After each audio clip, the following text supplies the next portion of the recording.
the story just moves on as if they never planned to hang out to begin with. It's like the writers completely forgot they put this in the game. It was just bizarre. ベースマン敵侵入失敗しちゃった。ごめんなさい。次のターンはどこで Anyhow, onto the chapter 4 mission called Mad Dash. This chapter is the main place where we get character 出撃地点 development を for 選択し Jesse. てください。 And honestly, some of it is pretty good. フラントは Jesse's 奇襲を parents 受け live ま in した。 Shinra Company housing in Upper Midbar. 攻撃 Jesse's dad was a Shinra employee, but he experienced Mako poisoning and has since been rendered comatose.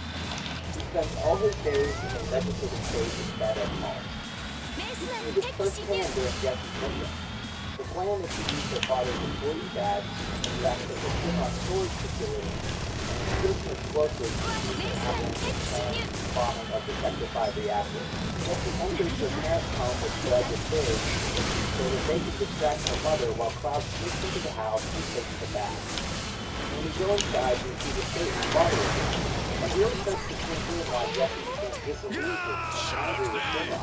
プラン The トを rapid 撤去した decline of her father's health pushed her to evaluate Shinra's impact on people, as well as her own place in the world. She became radicalized and joined Avalanche to fight back against Shinra. This writing is actually really compelling. It shows us what could have been done with Xavier's life as well. しています。 If it weren't for Jessica's manipulative and that's just a fucking cloud aspect, or Square Enix added to her characters, I might have ended up liking her more. During the motorcycle sequence, Jessie presses herself up against Cloud repeatedly and makes suggestive comments, something that Cloud is visibly uncomfortable with. If you're struggling through the mission, Jessie will start complaining and Cloud just tells her to shut up, which I got a pass out of. ベースマン敵侵入 Shut up. At the end of the mission, Cloud heads back to Jessie's house to collect his payment. Here she openly propositions him to come back over tomorrow night. Hey, I did it. So let me breathe.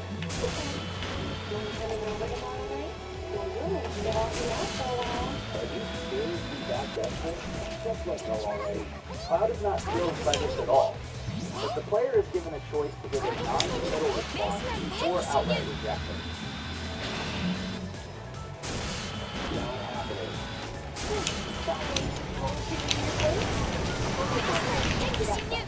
While I dislike Jesse and Eva, I think they developed her character better. Nonetheless, the character writing still pales in comparison to its ベースマン predecessor. 敵侵入 Each of the playable characters in the original game has a complex backstory that features their motivation. We understand what made them who they are ベー and ス why マ they ン fight. 敵侵入 Let's take Barrett's for example. In the beginning of the game, we see that he is very passionate about fighting against Shinra and saving the planet by any means necessary. But we really don't know what motivates these ideas until we reach a town called North Forest. The residents here are living in makeshift housing along the train tracks. Here they've been displaced, and they are hostile to Barrett when they see him. The group is obviously confused by this. Why would these people hate him? Barrett used to live in a coal-mining town called Forest. Shinra approached the residents to cut a deal which would allow them to build a Mako reactor in town. In exchange, Shinra would extend the residents supported by everyone. The townsfolk supported the deal, including Barrett. Only Barrett's friend Dime was opposed. But Shinra betrayed the residents and razed the town after the reactor was completed. Many of the residents perished, including Barrett's wife Myrna. 愛しのお兄様に Barrett 捧 and げます Dime were out of town at the start of the attack. They rushed back to defend the town, but were attacked by Shinra soldiers. Barrett gets his arm shot off, and Dime falls off the cliff to his death. Barrett goes on to adopt Dime's daughter Marlene and gets a gun grafted onto his right arm so he can take the fight to Shinra. This gives him purpose and allows him to move past his suppression for what happened in the past. There's more that I could go into here, like the fact that Dine actually survived and also got a gun grafted into his arm, but instead of becoming radicalized, he's just become bitter and nihilistic. And he goes on to fight Barrett 1v1 before committing suicide. But I think you get the picture. You see how deep this character can get with only a couple of scenes of exposition and backstory? Why couldn't Square Enix do this with the rest of the Avalanche crew? The writers couldn't be bothered to flesh out Biggs or Wedge, but they did create a backstory for the doorman at Don Corneo's mansion. And did anybody in the flesh talk about that? In a section that's clearly designed to pad out the game, we help the doorman Leslie pursue revenge for his lost lover, pitting us against Don Corneo once again. But we'll get to that later. I've also got a lot more to say about Wedge in the next section, so let's get on with it. 作戦開始。サポートは任せてください。私がみんなを守る。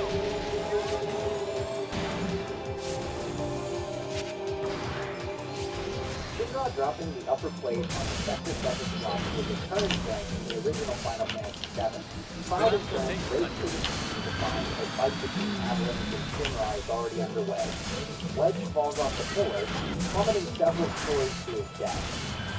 His death can also be apparently injured as he ascends up the pillar. When Cloud reaches the top, it's too late. Shinra has already activated the detonator. During the chaos, they also managed to kidnap Aerith. Cloud, Barret, and Tifa narrowly escape death by swinging off the pillar as the bomb explodes. The plate drops and touches all the people below. Casualties are significant. This was a devastating blow to the group, and the first moment in the game where they suffered a full defeat. Not only were their friends dead, but many other people in the slum and the upper plate of Sector 7 perished as well. Tifa is left wondering if their actions led to the deaths of so many people. Are you saying it's our fault? Because Avalanche was here? And innocent people lost their lives because of us? Barret points the finger back at Shinra. It's clear at this point that Shinra isn't fucking around. They're willing to use any means necessary to crush Avalanche's opportunity for their plan. The only beacon of hope is the fact that Aerith managed to get Barret and stop his daughter Marlene to safety before Sector 7 was destroyed. Final Fantasy VII Remake takes a different approach to this section of the story. The Sector 7 plate drop is also the turning point of the season. It's where the quality of the writing gets noticeably worse and continues to decline for the rest of the game. Let's take a look at how these events play out. Cloud, Aerith, and Tifa arrive on the scene to find Shinra and Avalanche already fighting. Wedge falls off the pillar, firing a grappling hook as he plummets. This stops his descent, but only temporarily as the line breaks, causing him to fall to his death. Don't worry, I'll catch him up. Or wait, I guess not. Yeah, he survived that drop. I guess Square Enix is really doubling down on all damage being meaningless in all Final Fantasy games, including the original Final Fantasy VII, to be honest. Aerith and Tifa stay behind the Wedge, while Cloud heads up the pillar to join the fight. He finds Big badly wounded, seemingly dying. Big rambles on about the Sector 5 orphanage before going unconscious. Cloud fights Via and continues climbing higher. Back on the ground, Tifa decides to head up the pillar as well, while Aerith and Wedge go to find Marlene and start organizing an evacuation of Sector 7-1. The evacuation is bizarre. There's very little sense of urgency as residents slowly start leaving the area. I mean, there are people literally just hanging out and chatting on the streets as debris falls around them. Some are lightly jogging out of the neighborhood. Two helicopters collide, sending one of the tracks to the ground below. And Aerith just stands there watching as it slowly falls towards her, exploding 10 feet in front of her face and knocking her to the ground. Aerith gets back up and finds a girl who is not Marlene and slowly carries her to safety. Like no rush at all, the plate can drop at any minute and I still have to save Marlene, but I'm just going to take my time and enjoy the scenery. You better hurry up, bro. Aerith hands the girl over to her father and heads back out to find Marlene. She walks past the same helicopter, which explodes and knocks her down for the second time. What the fuck is this game? Aerith gets up again and finally makes it to 7 heavens, where she finds Marlene hiding under the bar. They have a full 5-minute conversation. Again, where's the urgency? Before finally heading towards the doors. But uh-oh, it's Zhang from the Shiva Church.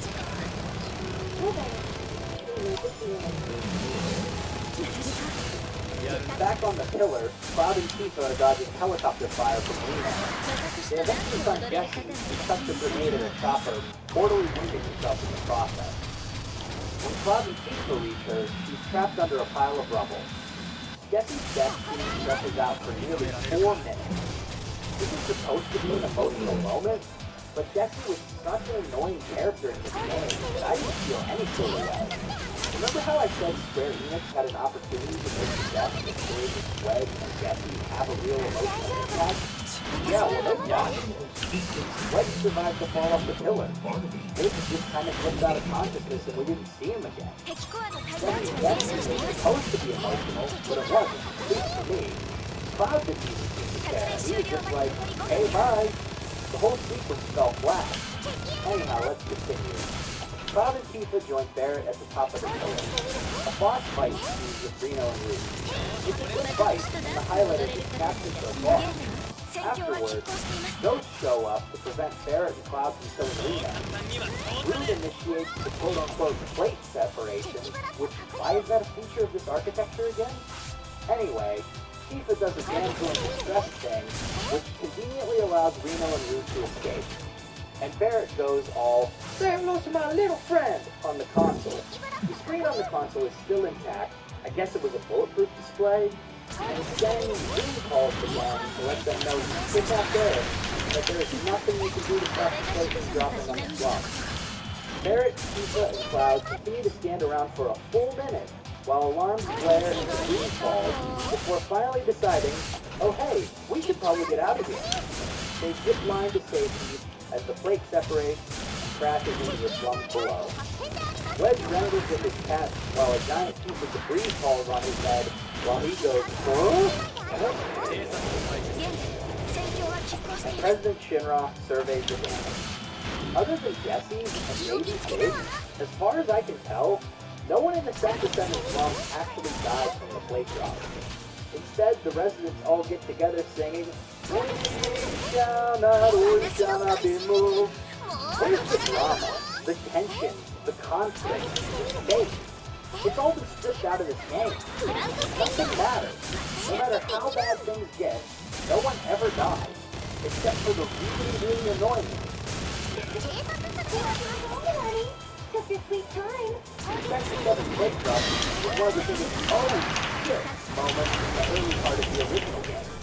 The Square Enix totally undercut the drama in Final Fantasy VII Remake.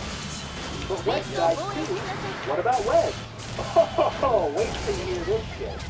After checking up on Marlene and getting some exposition about Aerith and Elmira, 現在 Tifa, Cloud, and Barrett went back to the Sector 7 slum. Cloud notices one of Wedge's tattoos, やるじゃない and the gang follows it to a gigantic hole in the ground outside Wedge's apartment. Turns out, there was some kind of underground facility underneath Wedge's place, and the ground opened up in a Deus Ex Machina to save Wedge from the falling debris. The gang descends into the facility, down several flights of stairs, to find Wedge lying unconscious in the middle of the floor. So, what even happened here? Did the ground open up just before the massive debris こ hit れ it? が宿舎 And の then he 始まり proceeded to what? Roll down several flights of stairs? Around several bends before passing out on the floor? Or did he crawl down those stairs and then pass out? If you could crawl, why wouldn't you try to get back to the surface? 味方 The が whole 敵 thing コアへ makes の no goddamn sense. But it gets better. While everyone is standing around, the floor collapses underneath them. Everyone goes falling through the floor. And 現 get 在 this, 戦況は even 拮 though 抗 all してい four ます of them were relatively close together, each individual falls into a completely different part of the facility. How does this happen? Doesn't matter. We gotta pad the runtime of this game, baby. Time to shoot some rocks. This is laughably bad content. Anyhow, eventually everyone is reunited and they bring like Aerith's house instead of, you know, a doctor. They tuck them into bed, which I'm pretty sure you're not supposed to do with someone who's had a concussion. You have to keep them awake and monitor them, make sure their brain doesn't swell, kill them in their sleep. But the writer's not even trying to make any of this make sense, so whatever. After playing this, I was completely baffled. Like, why did Square Enix even bother keeping Wedge alive? Do they keep making fat jokes in upcoming games? It's not like they bothered developing the character or anything. They only did it for the plot for them. But hey, he's still alive now. Anyhow, let's keep this bad little moving. Wedge is safely tucked into bed and totally not dead. Now it's time to rescue Aerith.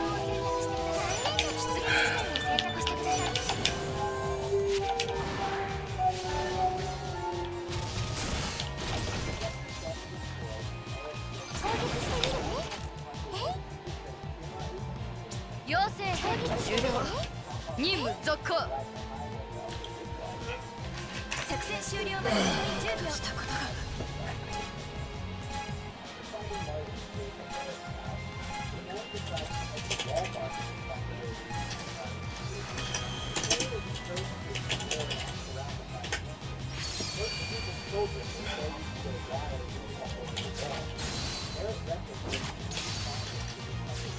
やりました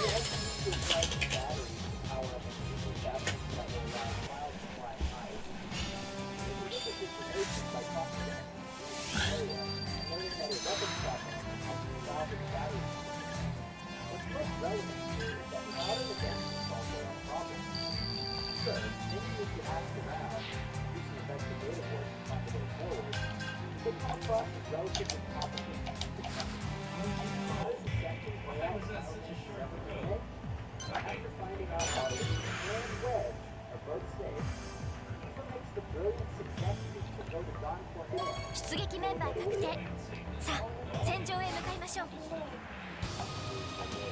By brilliant, I mean absolutely idiotic.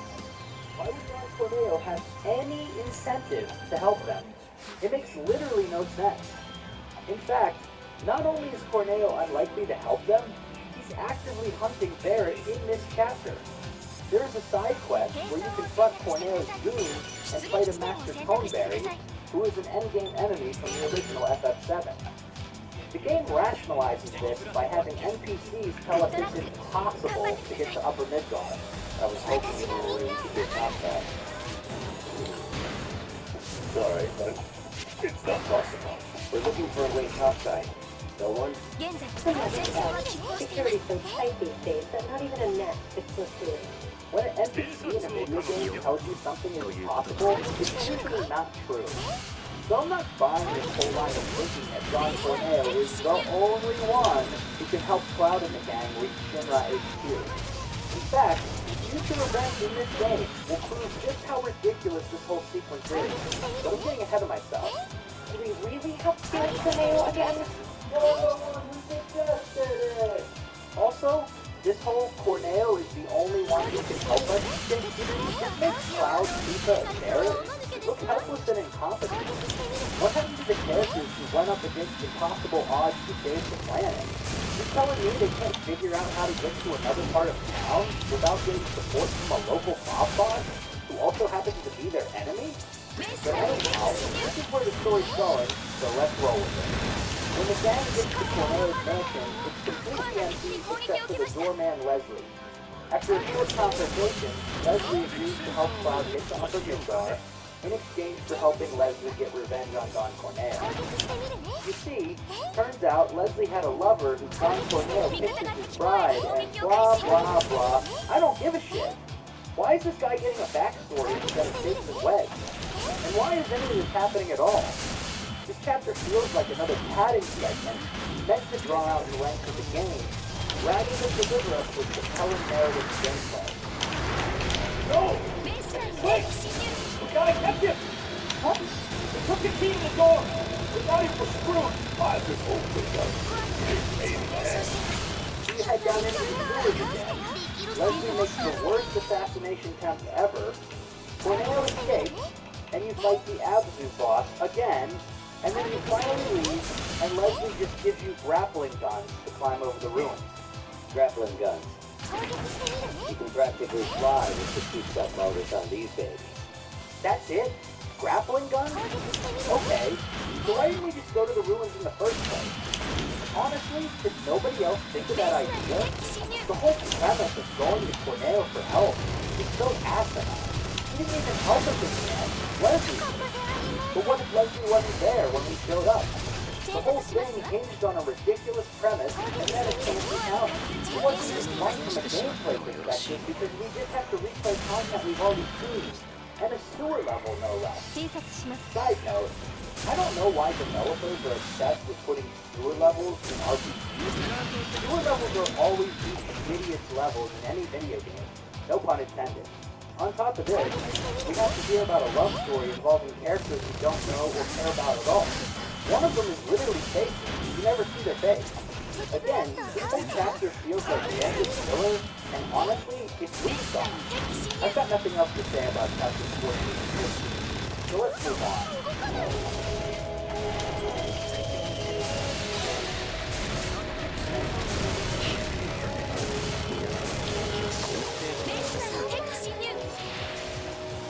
At this point, we've only got 3 chapters left of the game. Chapter 16 events are largely the same as the original game, and only in broad strokes. However, chapters 17 and 18 will be a massive increase in the original plot and offer us some of the worst writing in the entire game. All of shit is the first word that comes to mind, but I'm getting ahead of myself again. Let's bring you up to speed. After reaching the Shinra HQ, Cloud, Barret, and Tifa head inside to find Aerith. They can lead up through the building, eavesdrop on Shinra leadership, speak to the mayor of Midgar, and secure enough key cards to eventually reach Hojo's laboratory. After a quick boss fight, the gang rescues Aerith and links up with Red 13, who Aerith pacifies by saying, "Good doggo," and patting him on the head. Cloud stumbles down the corridor and collapses after having a vision of Denova's body in a tank. Chapter 17 kicks off with Cloud waking up in Hojo's lab. This is the room where Aerith lives as a child with her mother Ivalna before both of them escape Shinra captivity. Aerith tells us a bit about her experience as an ancient, and Barret proposes a new plan. Now take Aerith and get the hell out of here. Mate, I'm gonna go quest some shit right here.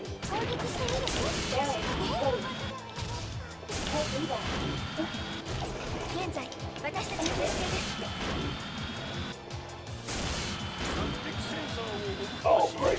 Dave ass over again. Probably some serious time. Did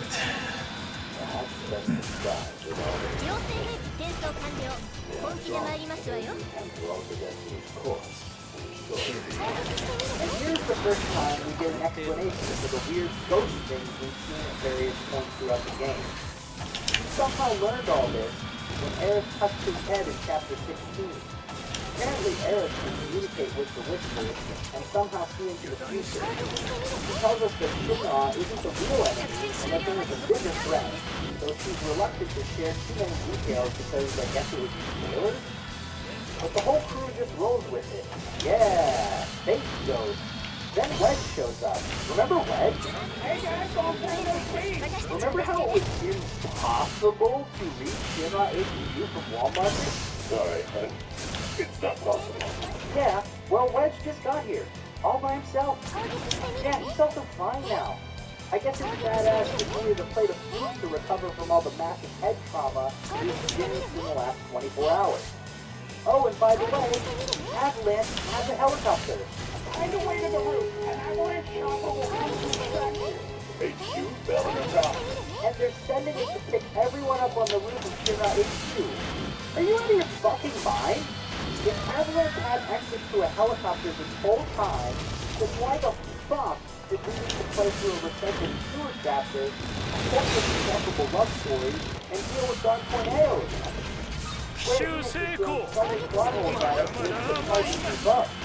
After this, which was over an hour of pure filler, the gang was trying to escape Hojo's lab, fighting random enemies, and moving test pods. The only significant thing that happened was this brief encounter with Sephiroth.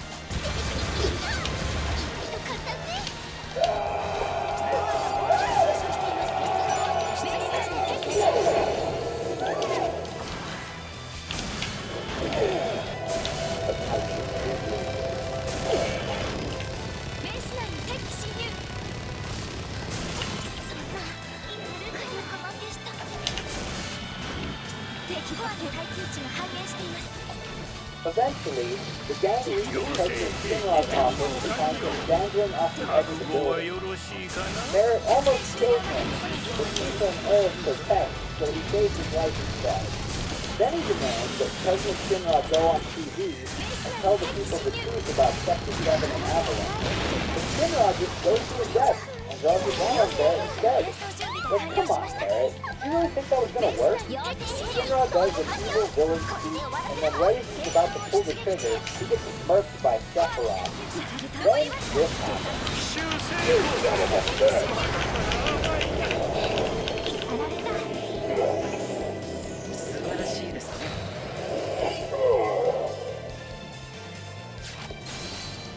Barrett! いくら抗おう貴様らには敗北しかない。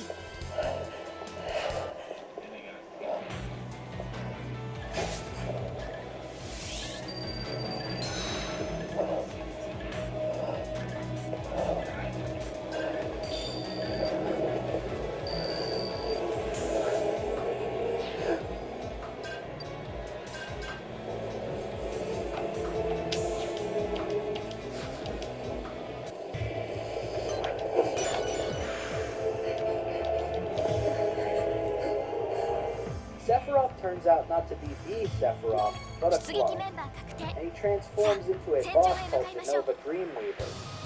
After the boss fight, Barrett is revived in a literal Deus Ex Machina.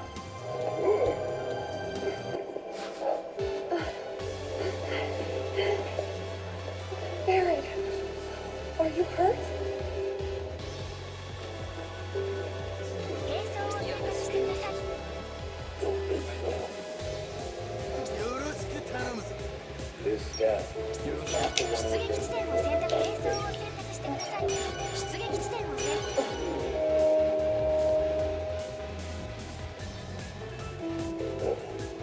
Thanks. 作戦 Yeah, 開 the 始 whispers just bring it サ back ポ to ートは life. 任せてください I wonder what the writers were thinking with this stuff. Do they expect the audience to take this stuff seriously? It's a literal, biblical Lazarus moment, and everyone just rolls with it, like, oh, you silly whispers. The Deus Ex Machina is one of the lamest plot contrivances in story writing. It's when a character is saved from a seemingly inescapable problem グラントは by いただい using た。 a sword jam through his neck by an equally unlikely 決め force. るわよ Bandor has an excellent video showing the pitfalls of Deus Ex Machina, which I'll link in the description if you're interested in exploring the topic further. Final Fantasy VII Remake takes the string of Deus Ex Machina multiple times, for Wedge in chapters 12 and 13, and for Barrett here. It's just lazy, bad writing, which is really disappointing considering how well written most of the original game was. Moving on, Cloud runs outside to confront the Sephiroth clone Marco, who jumps off the building.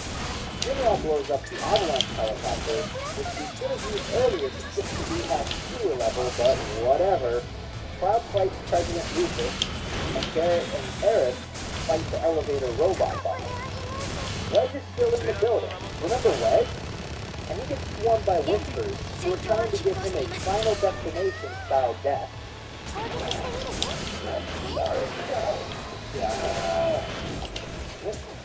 攻撃してみるね Oh shit. Come on, man. I'm not falling for this shit. Y'all already did the cut to black death takeout for Wedge earlier in the game. The death takeout jump cut is like a jump scare in horror movies. You can really only use it once effectively. After that, the audience won't be fooled by it again.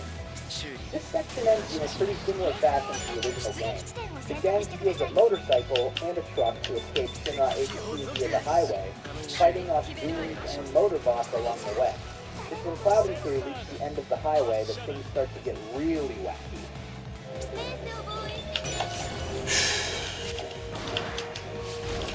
ベース内に敵機侵入攻撃してみるねコアが敵に攻撃を受けました Chapter 18, the last chapter of the game, なぜだ。 is where Final 諦 Fantasy めろ。 It's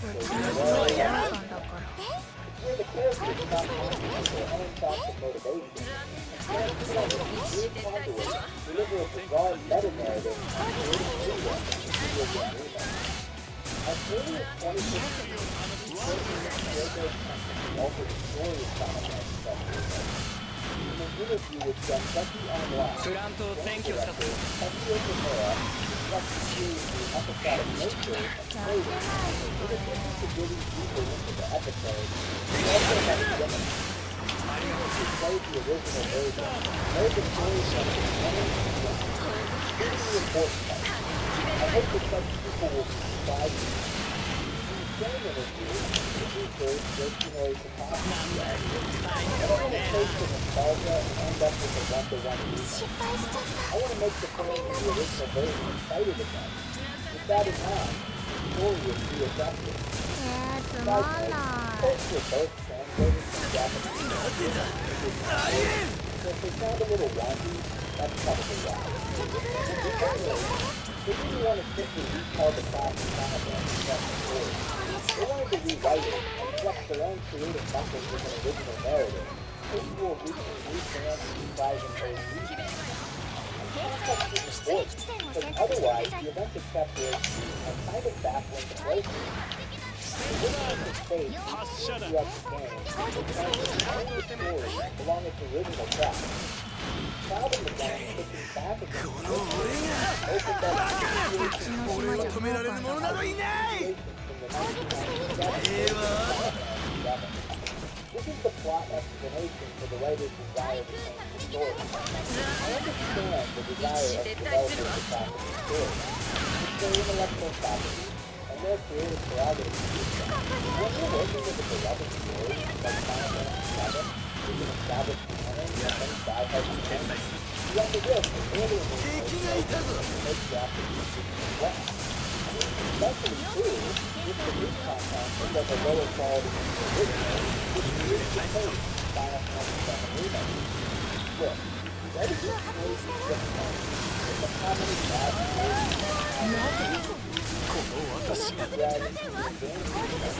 stories is a rare example of a compelling video game. 作戦終了まで残り Especially for the 1990s, very few games emphasize storytelling. Turn this convoluted mess is kind of painful. Let's walk through the events of conservation and discuss what they mean. 現在戦況は切れちゃってます誰も守れない攻撃してみるね The Cloud and the gang escape from Shinra 戦ってるつもりか笑わせるな 攻撃の方の研究地のフレンドリーファイヤーです Eris tells him that 俺を前にしていかんとはいい度胸だな about unmaking the world and Cloud threatens him in return. The Whispers storm out from Shinra HQ and they give him a flashback vision. なかなかやるわね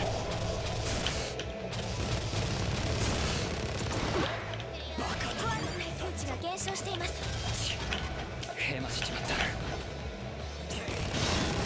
の俺がバカな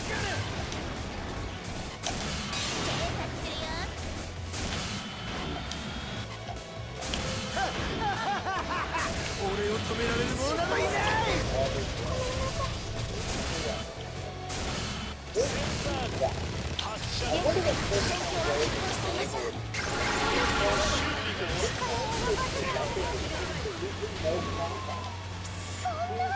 Jack was a member of soldiers who was with Cloud 己の無力さを感じろ raised the town 5 years ago.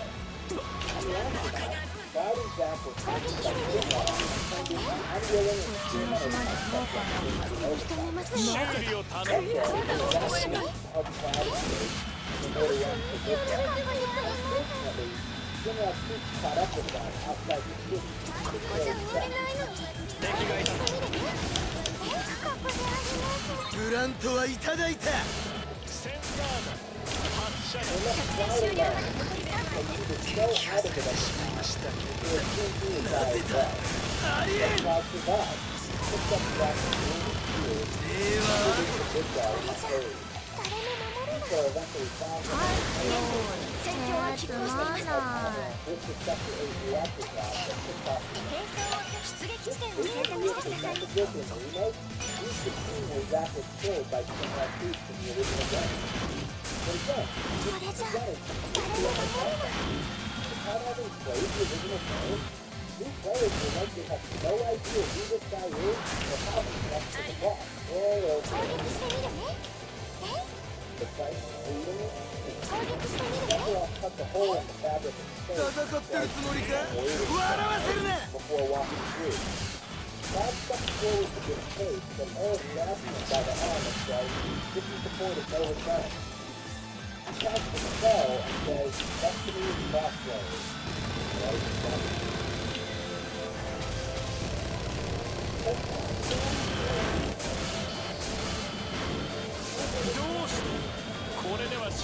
現在戦況は拮抗しています。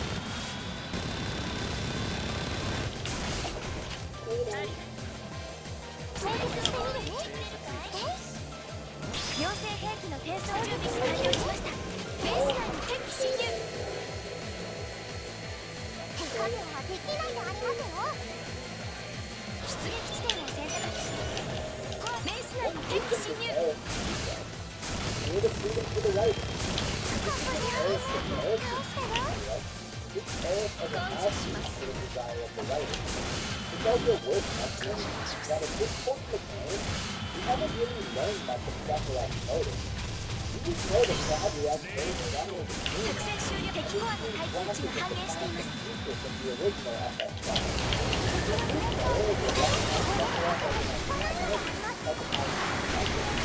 They don't really understand why.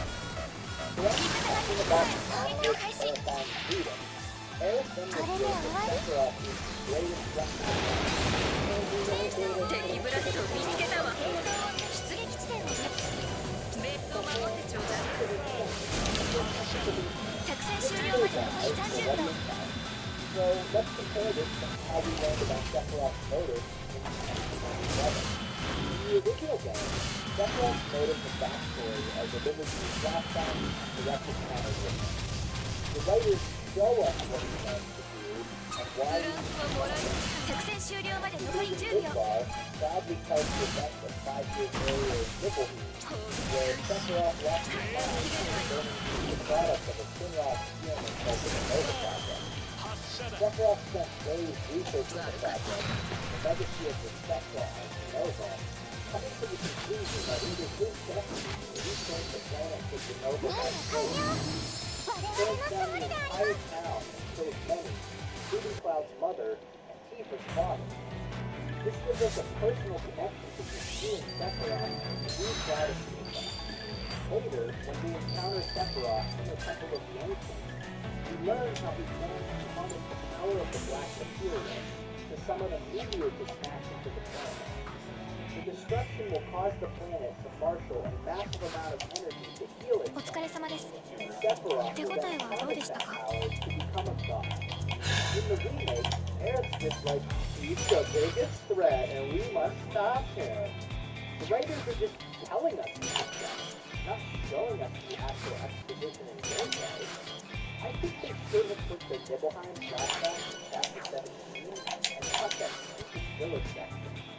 That would have at least conveyed to the audience how dangerous Sephiroth has become and shown us Cloud moves to stop him, not to mention Tifa's and also Aerith. Okay, so we know Sephiroth is the biggest threat now. So how does Aerith suggest we defeat him? By defying fate. I'm not saying help me.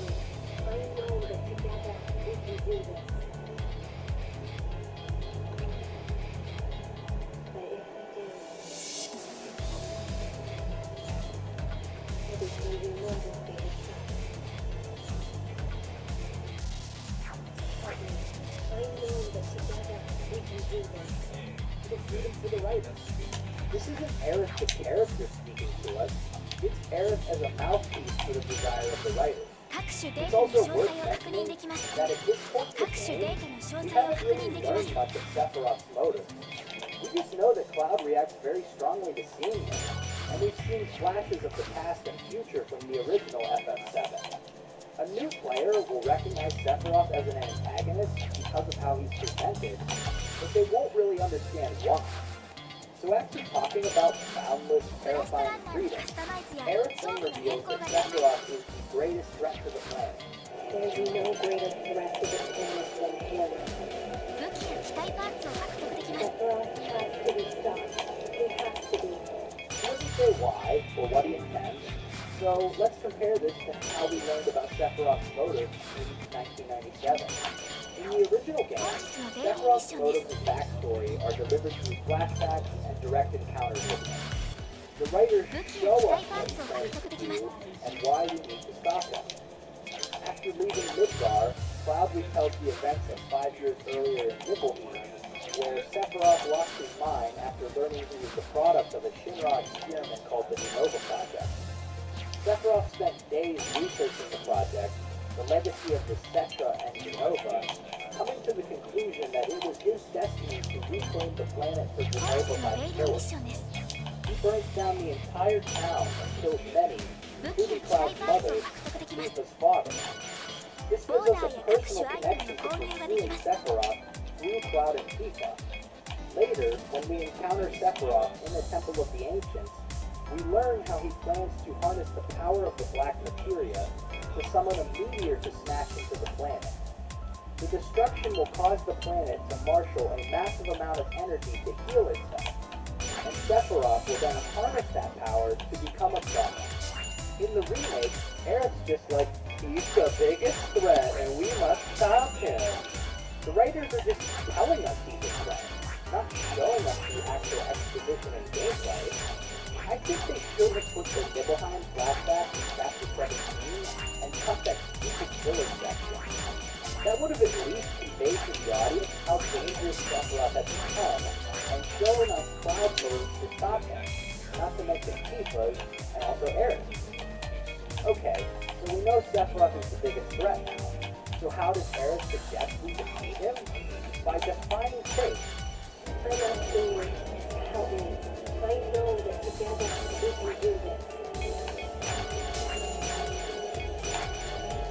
But if I do, I'll be changing more than fate itself.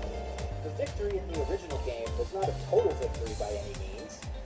Meteor doesn't defeat him. It's still worth mentioning that at this point in the game, we haven't really learned much of Sephiroth's motive. We just know that Cloud reacts very strongly to seeing him, and we've seen flashes of the past and future from the original FF7. A new player will recognize Sephiroth as an antagonist because of how he's presented, but they won't really understand why. So after talking about boundless, terrifying freedom, Aerith then reveals that Sephiroth is the greatest threat to the planet. There is no greater threat to the planet than him. Sephiroth has to be stopped. He has to be. He doesn't say why or what he intends, so let's compare this to how we learned about Sephiroth's motives in 1997. In the original game, Sephiroth's motives and backstory are delivered through flashbacks ブラス and トラー direct カーのカスタマイ encounter ズや with 装備の The 変更 writers ができます show us what he plans to do and why we need to stop him. After leaving Midgar, Cloud retells the events of 5 years earlier in Nibelheim, where Sephiroth lost his mind after learning he was the product of a Shinra experiment called the Genova Project. Sephiroth spent days researching the project, the legacy of the Cetra and Genova, coming to the conclusion that it was his destiny to reclaim the planet for Genova by force. He burns down the entire town and kills many, including Cloud's mother and Tifa's father. This gives us a personal connection to pursuing Sephiroth through Cloud and Tifa.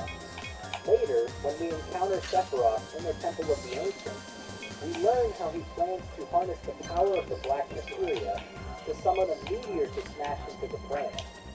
The destruction will cause the planet to marshal a massive amount of energy to heal itself, and Sephiroth will then harness that power to become a god. In the remake, Aerith's just like, he's the biggest threat and we must stop him. The writers are just telling us he's a threat, not showing us the actual exposition and gameplay. I think they should have put the Nibelheim flashback in Chapter 17 and cut that stupid village section.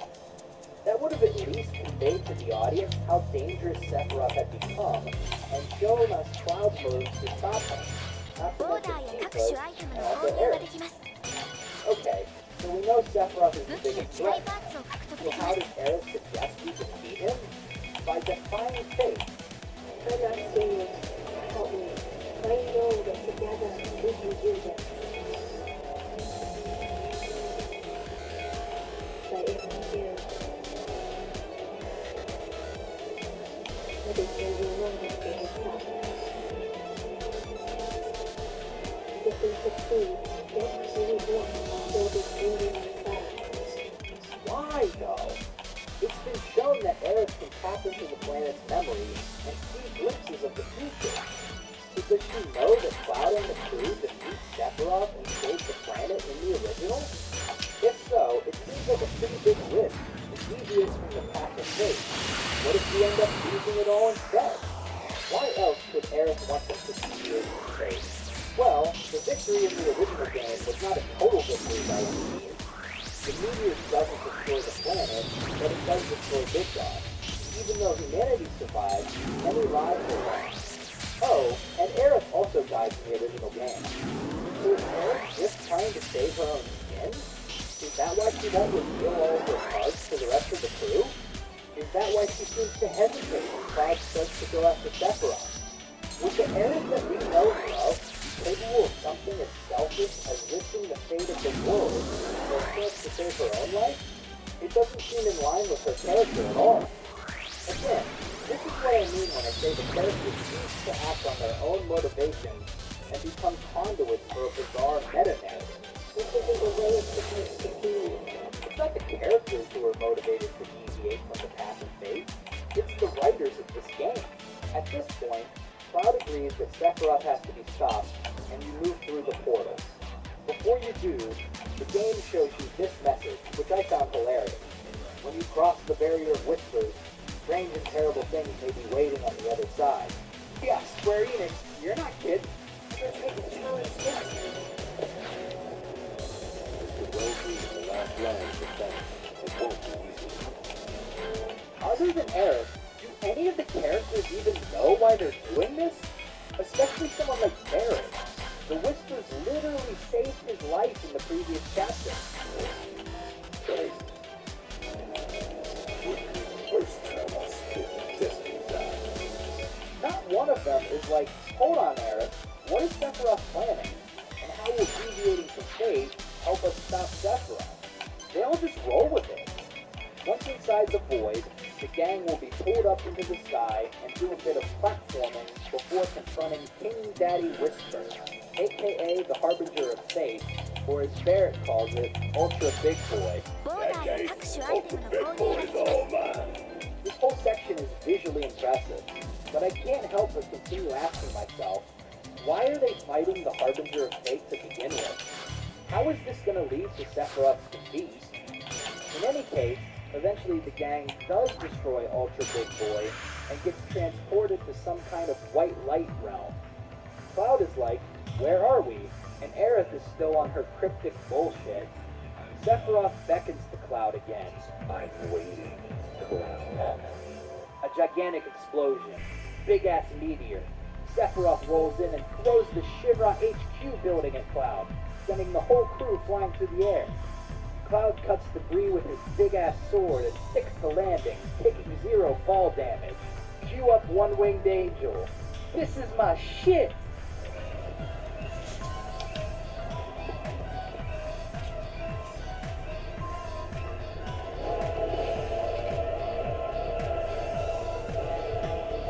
Let's finish this.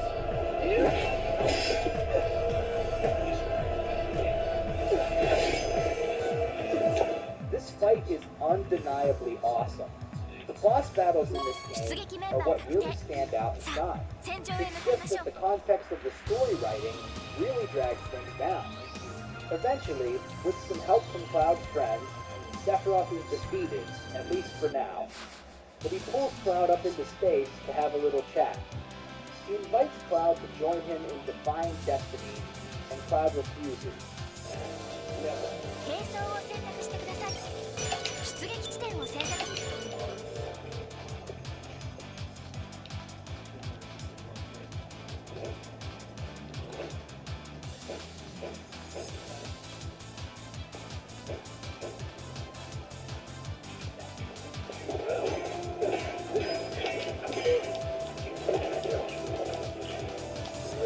グッドラック頑張ってください思いっきりいくよ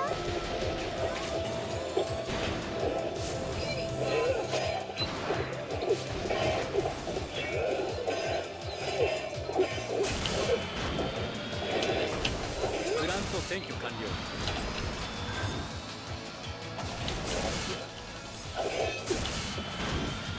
Swordplay is a stalemate, probably because Cloud hasn't learned Omnistrax yet.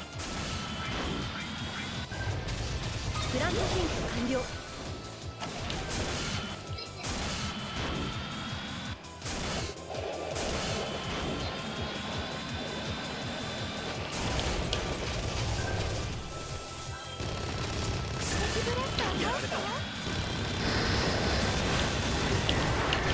cinematic Fade to Black. Let's do a quick rundown of the final event. Rufus takes over as Cyber Black. Hojo laughs maniacally in Black. Jack is shown alive, having defeated Shinra through Southside Midway.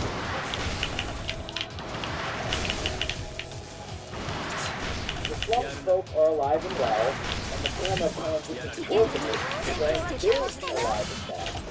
It's also implied that Jessie is alive, her bandana and gloves are on the ground. Barrett reaches out to Marty. Bob laments that Sephiroth got away. やるな。メイス内に敵侵入してみるね。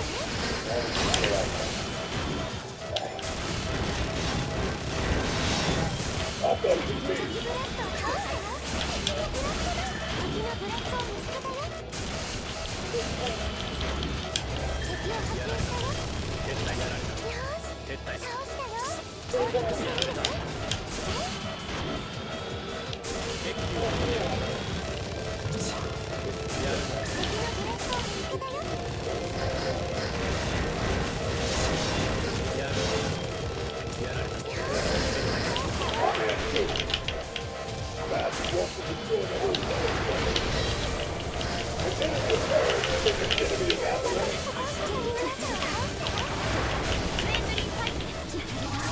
Flashback vision of Zack lugging Cloud towards Midgar merges with the current level right before the credits roll. As the ultimate timeline, or is this a representation of what exists currently in this timeline? In other words, did defeating the Whispers alter the past, thus bringing certain characters back to life, as well as paving the way for a new future? Or are these visions simply flashes of other possible realities or different timelines?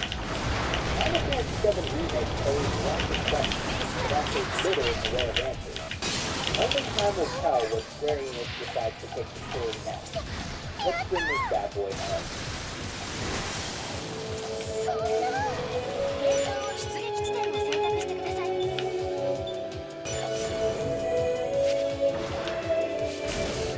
Despite the flashiness of the graphics, music, and combat, Square Enix really dropped the ball with Final Fantasy VII Remake. Don't get me wrong, I enjoyed much of the gameplay. But this new story, it ain't it, bro. The writers absolutely butchered the story with stupid, nonsensical, and asinine rewrites of the game's plot. I can appreciate what Square Enix was attempting with this game, but not the execution. They did not stick the landing. The writers simply failed to bring together a cohesive narrative and introduced a plethora of new plot holes and silly contrived events along the way. Also, this is the Final Fantasy VII Rainbows and Peppy edition. Many of the most dramatic or painful moments in the original game were stripped out or sanitized in the メイ remake. ス内に敵侵入 People 者。 expected 伝言 Devin が was 進入よ。 saved. 出 Big 撃地点を Wedge 選 and 択。 Jesse were saved as well. At least that's how it seemed in the final cinematic. Hell, even Zack was brought プ back. ラントが奇襲を受けました。 Barely anyone suffered any real hardship or negative consequences in the end.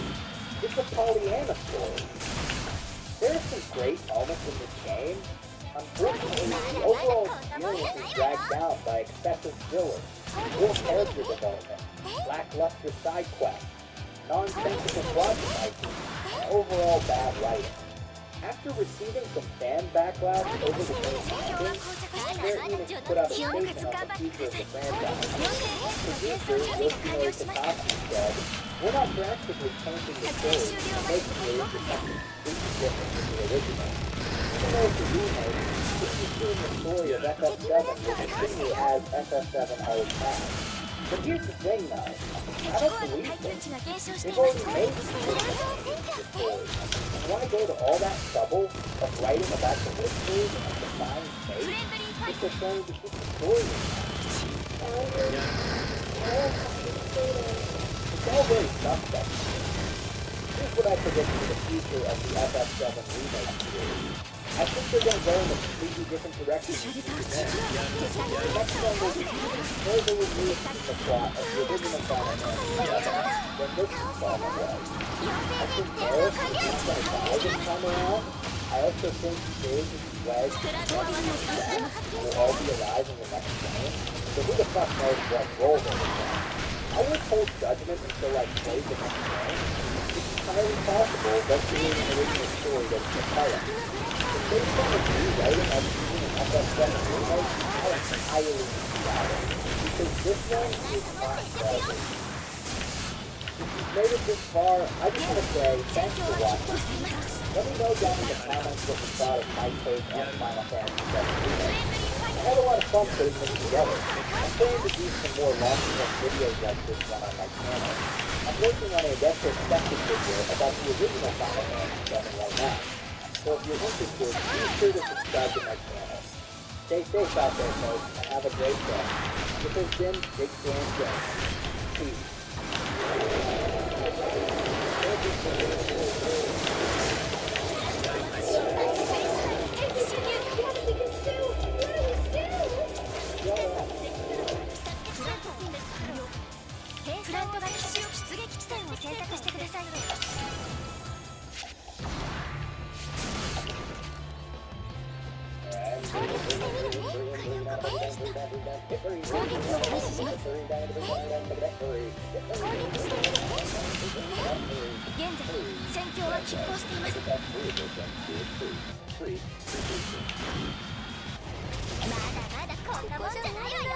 The following video is full to see That means I'll be going through almost everything the game has to offer, only skipping over some things that I don't have a lot to say about. This video is coming from someone who never grew up with the original Final Fantasy VII, but has played it twice.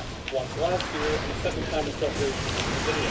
I have seen the start with the original game, but I respect it and the culture and facts surrounding it. This video will not be a direct comparison between the two games, but I will draw comparisons where I feel they are needed. I will mainly be focusing on Final Fantasy VII Remake as a game in its own right, and since this game is still pretty new, this will be your spoiler warning now. I know it may sound a bit strange to put up a warning for a story that is over 20 years old, especially since only what's amounted to the first 5 hours of the original story, but while this game still is a remake, there is plenty of original content here that, well, we'll get to that when we get to that.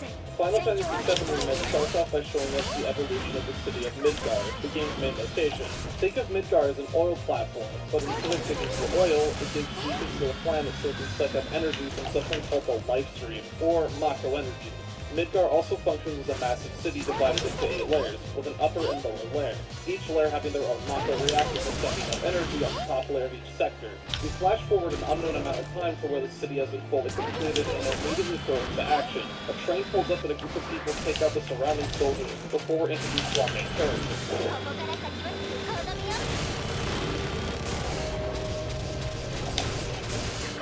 This is Cloud Strike. Cloud is a mercenary and an ex-soldier that was hired to help the resistance fighters called Avalanche to assist them in a mission to blow up one of the Mako reactors. A soldier in the world of Final Fantasy VII is someone who is injected with the Mako energy that is being sucked up from the planet. Mako energy can alter a human and grant them superhuman abilities, making them a deadly fighter. We get some gameplay here, but I'll talk about that later to not overload you with information. The entire time of this opening is to set up and explain the character motivations and relationships. We're introduced to Avalanche and their leader, Bear. Avalanche is against a company known as Shinra. Shinra is the company in charge of collecting Mako energy from the planet and distributing it as electricity to the city of Midgar. Going off what is explained in this opening, Shinra has been sucking up too much Mako energy from the planet, and that will cause problems in the near future as, without Mako energy, the planet will die. Barrett is taking a stand against the Shinra company, and we see his passion towards this cause. He hypes up not only himself, but his teammates and people. Compare this to Cloud, who's very clearly only in it for the payment and doesn't care about the planet. These contrasting ideals make for an interesting partnership, even if it's only temporary. We also get some really good banter between the two men.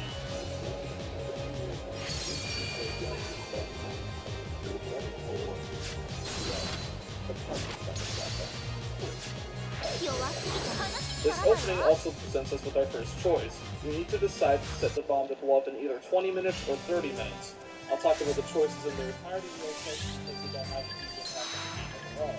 Just like in the original Final Fantasy VII, there are dialogue options or decisions you can make to alter the play slightly.